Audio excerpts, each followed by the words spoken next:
Bugun biz sizlar bilan uy sharoitida me'daga tegmaydigan achchiqqina mastava tayyorlaymiz. Mastavani tayyorlashda bizlarga kerak bo'ladigan mahsulotlardan biri asosiysi bu go'sht. Mastavamizni tayyorlashda bizga qo'yning son qismi va qo'rg'i qismi kerak bo'ladi. Go'shtlarimizni bo'laklarga bo'lib olamiz.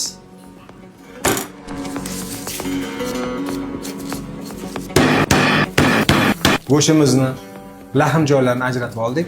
Endi bularni to'rtburchak shaklda kesib olamiz.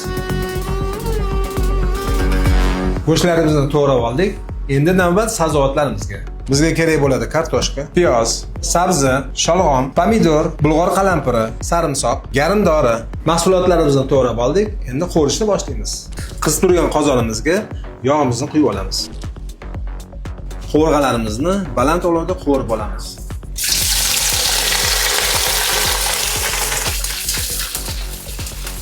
Ozgina tuz beramiz. Qo'rg'alarimizni yaxshilab qizartirib oldik. Ana endi ularni ko'tarib olamiz. Endi navbat lahm go'shtlarimizga.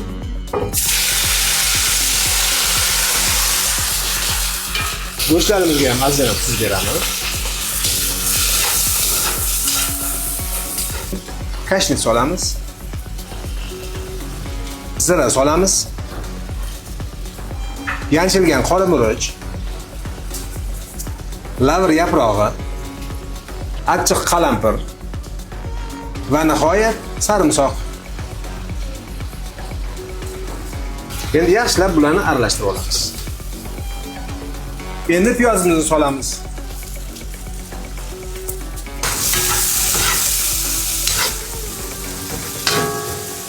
Tomatimizni solamiz.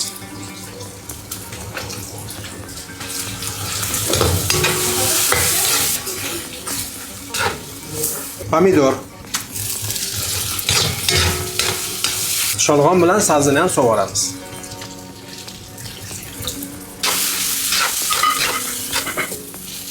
Endi bulg'or qalampirini solamiz.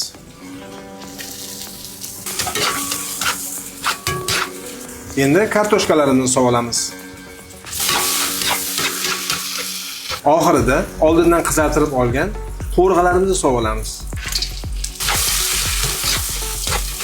Mastavamizga sut solsak ham bo'ladi.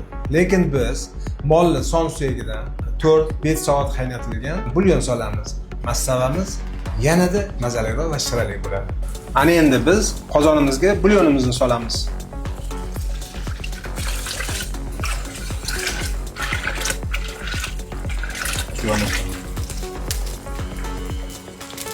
Mastavamiz qaynab chiqdi. Olovimizni pasaytirib 45-50 daqiqa qaynatamiz past olovda. Ana endi mastavamizga guruchni ham solsak bo'ladi.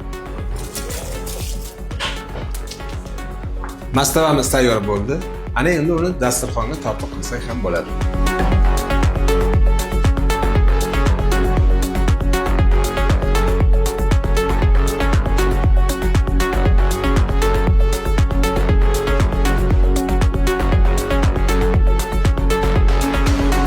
Siz bilan birgalikda tayyorlagan mastavamiz tayyor bo'ldi. Yoqimli ishtaha.